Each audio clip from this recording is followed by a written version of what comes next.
All right, we're live. Just check. Okay. Quick housekeeping.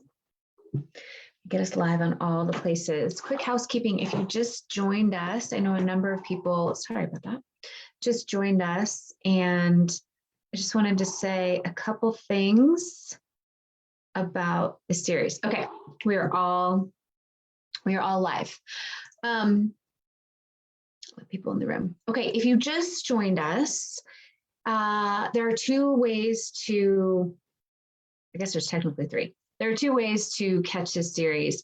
If you're a Facebook person, you can jump on Facebook Live every weekday. You can jump on Facebook Live every weekday at 9 Mountain Time, 8 Pacific, 11 Eastern. I think I've got all of those correct. And if you don't want to, sorry, letting people in the room. If you don't want to go on Facebook, there's a Zoom link in the Facebook invitation, and you can just join the Zoom room. Some of you join the Zoom room and we can hang out in here. It is also broadcasting live onto Facebook. If you do not like Facebook at all and you are only on Mighty Network watching these, the Zoom link is also in Mighty Network to join, and you can, and it's the same Zoom link every day. You can go into Mighty Network, you can join the Zoom link, and you can be in the room with us, or I will post the videos up on Mighty Network after we're done, and you can just catch them. You just won't catch them live. So I know that's kind of confusing, but I've had so many people tell me they don't want to be on Facebook, and so I really want a place for people to go if they don't want to be on Facebook. So that's what Mighty Network is for. It's a great group over there. I am in both places and will read your comments and answer your questions in both places. If you are on Facebook, I promise this will be the last housekeeping thing. If you are on Facebook, all you have to do is search the hashtag HFTH, and all of the videos, all of the topics, all of the challenges, everything related to this series is under that topic so that it's all in one place for you, so you don't have to kind of fumble around with where things are. If you're on Mighty Network, all you have to do is go on topics and you will see Healthy for the Holidays 2021, same thing. All of the videos, everything is categorized under there. Whew, kind of a lot, right? But it's all there for you, and hopefully that helps to clarify things. Okay, one question. Okay, 327. Hang on 1 second. I think I have it. Okay, we are all set over here. All right, let's get on with today. So, as you know, we've been doing this sort of sugar detox done differently challenge. A lot of you are finding some really cool things from it, different information within yourself, and it's kind of sinking in differently. One of you said you haven't binged since the first time before COVID. That's fantastic. I'm going to address the other part of her message in that as well. Another one of you said that it's actually going really well for you and you're so surprised that it's going well, but you only think that it's going well because you're having to sort of be accountable to a group. I'm going to address that as well. And hopefully you got the concept of putting together the 2-week challenges that we did before this in the answering of the questions. So first, I'm going to answer a couple of your questions and comments that you said, and then I want to tell you what to do with this after a week of, okay, what is this sugar detox challenge? And now what do I do, right? So one of you had said, let's see, thanks for addressing my comment. Okay, so yesterday when we were talking about how the answer of is it worth it and how much, how that will shift and change as you get more in alignment with, sort of with your body and what your alignment is telling you. I'll go more into that in a second. And so I had addressed that yesterday, if you watched yesterday's video. And then Mary asked another fantastic question. She said, thank you for addressing my comment. Now I'm just wondering, what is a better way to approach getting both a yes and a no answer? In other words, yes, it's worth it, but also, no, I don't really want to because there's going to be shame and guilt afterwards. I'm going to talk about that. It sounds like taking a pause to let the dopamine wave crest, finding a middle ground in this binary between eating and not eating the food and continual checking and staying connected works. I gave that ice cream scenario yesterday. Yes, that does work for me. Here's where her question is. If some no's to the is it worth it question come out of shame and guilt from diet culture, how do I separate those no's from a genuine no that I should honor? This is such a great question. In other words, how do I know that my this isn't worth it comes from me and not from diet culture? Now, I'm going to be totally transparent with you all. These are the types of questions, this sort of metacognitive processing. That's the entire reason why I wrote the Shift program. And these are the types of questions that we dive really, really deeply into in that whole program and the process. This is the exact reason why I wrote it. So it's not that I'm going to try and be elusive here and not answer the question. I am going to try and answer the question simply, but it's going to leave you with some questions. Why do we do that? How do we do that? You know, and that is all of the stuff that we dissect and overcome in the Shift. That being said, what I will say is we have to root out our belief systems first. And like I said, that's a process that we do in that program. But the overall takeaway of it is that you have to root out what is a belief system that is rooted in diet culture. In other words, what do I believe is going to happen if I eat this sugar? Am I scared of gaining weight? Do I believe it will make me fat, right? What do I believe about this? And where did that belief come from? We start to examine that, because here's the truth. Again, like I said, it'll leave you with more questions because there's so much to teach about this. But the truth is, it is not that the eating of the piece of chocolate will ever make you fat. I'm using fat in quotations because this is the language that you used with me, not the language that I use myself. It's not that the eating of the piece of chocolate is going to make you gain weight. It's that the eating of the piece of chocolate comes with shame and guilt, comes with I've blown it, means you're going to eat 3 pieces, means why the heck should I stop now? I'm going to eat the whole bag, means now I feel frustrated with myself and now I am, now I'm eating whatever I want all the way through the weekend because now I'm going to start over again on Monday. Means that you've now strung together a week of eating in a way that makes you feel bad about yourself. It's not the piece of chocolate that has any negative impact on your body weight, shape, or size. It's your relationship to the chocolate and then all of the decisions that follow that have that impact, right? And so the problem with the diet industry messages is that we get if you go all the way back to the first week, if you're new with us, go all the way back to the first week when I explain the difference between content and context. We get so wrapped up in the content. Well, is this good for me? Is this bad for me? Is this chocolate have this many calories? Is this many macronutrients? Is it fat that I shouldn't eat? Is it carbs that I shouldn't eat? We get so wrapped up in the content that we're not paying any attention to the context, which is, how do I approach food? When do I approach food? Why do I approach food? Do I feel aligned when I approach food? What do I feel after I approach food? What do I feel during when I'm approaching food? We're paying too much attention to the content and all of the rules that we have attached to the content, and no attention to the context of ourselves in relation to that food. And we go round and round and round on this yo-yo cycle, because when we pay attention to the content, that is external, that's outside of us. And so we're not paying any attention to the cues that come internally, right?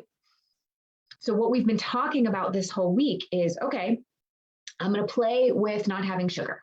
I'm going to play with it. I'm going to see what happens. Remember, we gave ourselves permission to eat the sugar whenever we wanted, but now I'm going to really pay attention to whether or not I want the sugar. If so, how much? After I eat it, how do I feel? That kind of thing, right? And so here we are with, and going to her question, Mary's question. Okay, now I'm faced with the decision about sugar. And now she's got this layer on top of it, which is my no based on a rule or diet culture, or is my no based on something that truly comes internally from me? And gosh, there's so much to teach around this. It would take me hours to kind of explain all of this. So the big takeaway that I almost want you to know is that it almost doesn't matter, right? It almost doesn't matter if it's from diet culture or you. If you stay connected to it, and she mentioned that in there because I had said, pause, let that dopamine wave crest, that dopamine that's going to immediately say, oh yeah, we like that, eat it, right? Let that dopamine wave crest. We talked about this on Wednesday, the urge surfing, let it crest, finding a middle ground, right? Staying connected. Do I still like this? Does it still taste good? Oh wait, that switched. It almost doesn't matter if it's a diet culture no, or if it's a aligned no in the beginning. If you stay connected, the amount that you eat and the amount that you want will still be aligned for you, even if it originally came from diet culture. So let me explain what I mean by this. For instance, let's say diet culture says, nope, you can't have any sugar because sugar's the devil and sugar will make you gain weight. Even if that is the original message with which you get your first no of like, ooh, don't do that, right? Remember, you are asking yourself, is it worth it? And you're asking yourself, when you're asking yourself, is it worth it? You're not asking it from a calorie standpoint, from a macronutrient standpoint. You're asking from an internal, like, do I even want this thing? Right? Do I even want this thing? Because here's where I'm going with this. Ice cream, the ice cream that I told you about yesterday, like there's no nutritional value to that ice cream. I know that. Diet culture has told me that, but I also know that. Like there's nothing in our bodies that need ice cream in order for us to survive. I know that. I know that nutritionally, it's not a nutrient dense whole food. So that's not the sieve with which I'm running it through, right? I already know that it's not nutritional. So anytime we're talking about like, is it worth it? Generally, we already know it's not about the nutrition. It's not about the nutritional value. This is about something else. This is about, enjoyment. Do I want to, as you heard me describe the ice cream yesterday, I'm there with my family in the, this cool environment where everybody's hanging out and it's a warm summer night and we're all like, there's all this beautiful, joyful feelings in there. I know this is not about nutrient dense whole food in my body when I'm eating ice cream. So in that respect, Mary, it doesn't matter what diet culture told us about that because we already know that's not a nutrient dense whole food. I'm not talking about a protein packed chia seed smoothie here. I'm talking about ice cream, right? We know, right? So in that respect, we can dismiss all the diet culture because we already know it's not, quote, good for us. What we're examining truly is, does it truly feel worth it? This thing that I already know is not nutrient dense, does it truly feel worth it? If so, stay connected. How much? When does it turn? When do you feel that pause? And I promise you, if you're paying attention, there will be the pause. It will turn to like, yeah, that's one bite too many. And as I mentioned to you yesterday, the day before, sometimes I take 2 or 3 bites beyond that, knowing that, and go, oh yeah, that's enough. Barely taste it anymore. It's not feeling good anymore. The joy is gone. Now I'm starting to be like, hey, you don't really need this. It will shift if you're paying attention. So I realize that was a really long-winded way of answering your question, Mary, of it doesn't really matter about the diet culture in that moment because you already know it's not a nutrient whole food. Now, where it gets a little tricky is if you're talking things like, rice or quinoa or whole grain bread or something, and you've got all these messages of carbs are good, carbs are bad, right? Fruit, oh, well, sugar's good, sugar's bad. If I'm on keto, then I can't have fruit because that's the diet culture messages that are coming in on your body.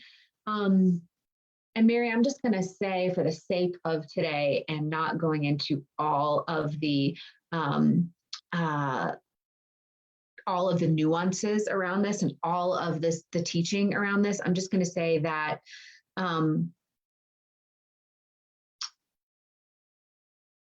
it is really, really, really important. I'll go back to where I started this in the beginning, rooting out your belief systems. What do you believe to be true about yourself, your body, your ability to lose weight, what it takes to lose weight? if you can maintain it, if you can keep it off. If you start to examine what belief systems are in there about who you are in relation to your weight, you will find where your diet messages are, right? So for instance, if you believe yourself to be someone who's always struggled with weight, like that's who I am, I'm someone that's always struggled with weight. Well, then guess what? That's what you're projecting out in the field, and that's what all of your thoughts, feelings, and behaviors will create for you, right? So going back to those belief systems, you will start to root out where the diet culture messages are. I have people do an exercise in the very first week of the course, which is my food rules and my food landscape. You guys can all do this, which is like writing out all the rules, right? What are all the rules that you have picked up over time from diet culture? I can't eat after 7, carbs are bad, fat is bad, sugar is bad, I can only have this many calories, I have to work out for this long. I mean, you wouldn't believe the list of rules that people write out that they've picked up over the years, right? From this external information saying this is what is necessary in order for you to maintain a healthy weight. And we start from scratch, we scrub all of those, and we start building a new blueprint for truly what is aligned for you. So Mary, I will say you're asking amazing questions. You're sort of at that next level of processing the kind of energy and vibration with this. And I truly think that you know, diving into that on a deeper level might be right for you. Okay, I'm going to move on to the second question, because I know we're bumping up long today. One of you had said that this has been an easy challenge for you, but this was the place. This was an easy challenge for you. In a way, I'm relieved that she says, I find myself wanting sugar at certain times of the day, but there haven't been any inner struggles. I just think, oh yeah, I'm not having sugar this week. In a way, I'm relieved that I won't be starting down my typical path of one bite or serving, turning into many more servings to the point that I physically feel sick. I'm not confident that I could do this without having committed to this challenge, because I've made deals with myself before that I'm not going to eat sugar for X number of days, but it's always a struggle when I do that. I'm much better when I've committed to someone else that I will or won't do something. I know I can have the sugar during this challenge if I really want it, but so far it hasn't been an issue. I'm happy and relieved with that. Okay, 2 really important points here. She says, this is so important. She says, I'm relieved that I'm not starting down my typical path of eating one bite of sugar and that turning into serving after serving to the point that I feel physically sick. Okay. This is everything. It's not that you can't have the sugar, right? She knows that. She says that later, that she knows she can have the sugar. She feels relieved in saying, I'm not going to eat the sugar because I actually like the feeling of not having the 1 piece, which leads to 2 piece, which leads to me eating all the stuff, which leads to me feeling physically sick. This is what I'm talking about when we say last week, that whole challenge of how do I want to feel? This was it.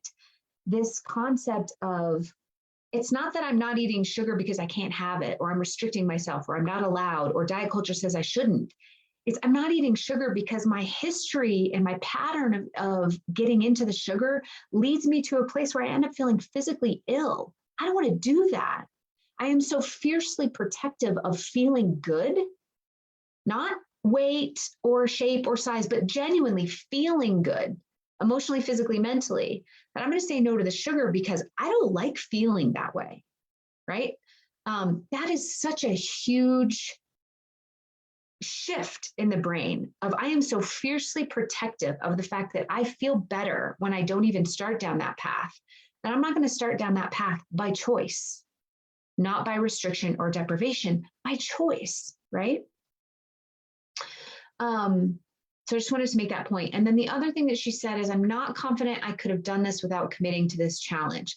Let's try and reframe that here because, well, there's a couple things in there. She very clearly states here that her commitment to herself is lacking. Her commitment to others is strong.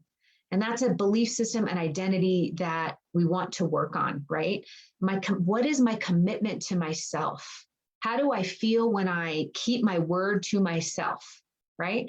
How do I feel when I hold myself into self-integrity? that is a belief system that I would take a look at and work on, because what you just described is having commitment and integrity when you're being held accountable to someone else. And now we're talking about what is the part of you that is willing to keep the commitments you make to yourself. Much too long for me to go into today on the short video. But I will say to you, in reaction to this comment, stay in the group, stay committed to the group in this challenge. We will, continue to discuss ways to be accountable to yourself. There's a lot of support here for you. So for now, stay accountable to the group, but also examine the part of you that needs to be accountable to yourself. Okay, what do we do with this now, right? So 5 days, I'm with you all. I haven't had sugar for 5 days. What do we do now? So many people, when they do a challenge, right, they go into the challenge with the mindset, that this is temporary. So immediately they have set themselves up for, great, the 5 days is over. Now I can go back to the sugar. That is a mindset. And I will tell you, because one of you said you really liked it when I give you, solid examples of what I'm doing. I will tell you that for myself, I'm with you on all of these things. I have no intention of eating sugar. Now hear me when I say, if it presents itself to me and I go through my same process of, does this feel really worth it to me? Do I really want it? How much? And I decide something's really worth it and I want to have it, I will. This is not a restriction or deprivation, but I am also not going into it with the mindset of, great, bring me all the sugar. Why would I do that? Why would I do that? Why would I reward myself with something that's just going to make me feel bad or bring me back to the state that I was in before I decided to do the challenge? But that's what we do. We automatically go into it assuming the challenge is temporary, which automatically sets us up for going back to behaviors when it's done. The whole point in me doing this challenge was to say, you know what? I don't like my habitual behavior with sugar right now. I'd really like to become aware of when it feels really worth it to me. And as I've been telling you guys this whole time, this whole s'more bag that my family's been getting into, they ate the whole bag, by the way. And, they were still doing it last night and all that kind of stuff. And the urge to want to have those s'mores has definitely started to dissipate in a significant way since Monday. Remember when I told you that the dopamine neural pathway is going to stop sending you those signals if you stop engaging in them. And so within just a few days, those signals will start to lessen if you stop giving into them and reinforcing those signals, right? So that's what's happening. And my desire to have the sugar is considerably less. Now, let me tell you something. I will have sugar again. This is the problem, is that we go into it with too much emphasis on the content, right? Are you going to ever have sugar again? Yes or no? That's all content. Context is me saying, I actually felt really good this week. Feel really empowered that I haven't had the sugar. It's not habitual. I'm not just grabbing for it. I can feel my dopamine pathways lessening. Whoa, this feels great. Well, how long are you going to do it, Eliza? I don't know. Until it feels worth it for me to have sugar again, right? Take the emphasis off the content, sugar or no sugar, and keep the emphasis on the context. How does it feel? Feels pretty good. I'm going to keep going. And you don't say, well, how long do you have to do it? It doesn't matter. Maybe I'll have sugar tomorrow. Maybe I won't. Maybe I'll have sugar next week. Maybe I won't. I don't know. But when we go into that next phase of when can I have sugar again, where have we gone back to? Too much content, too much rules, too much restriction, too much deprivation. If we stay connected to, wait a second, this has felt pretty good. I'd like to continue to feel pretty good. Cool. I'm going to keep doing the things that make me feel pretty good. Rather than, can I have sugar or not? Well, what about Thanksgiving? And there's going to be pie. And are you going to have pie on Thanksgiving? And how much is it? And isn't it going to blow it? And if you have the pie, none of that. We're going to talk about this next week as we go into Thanksgiving. If you can carry this context with you into Thanksgiving, it will be much clearer to you. If you want the pie, how much of the pie do you want? How many bites does it take to satisfy you? When are you finished? Maybe you don't even want pie at all. Oh my gosh, you didn't have pie on Thanksgiving. Does that mean you didn't connect with your family and have fun?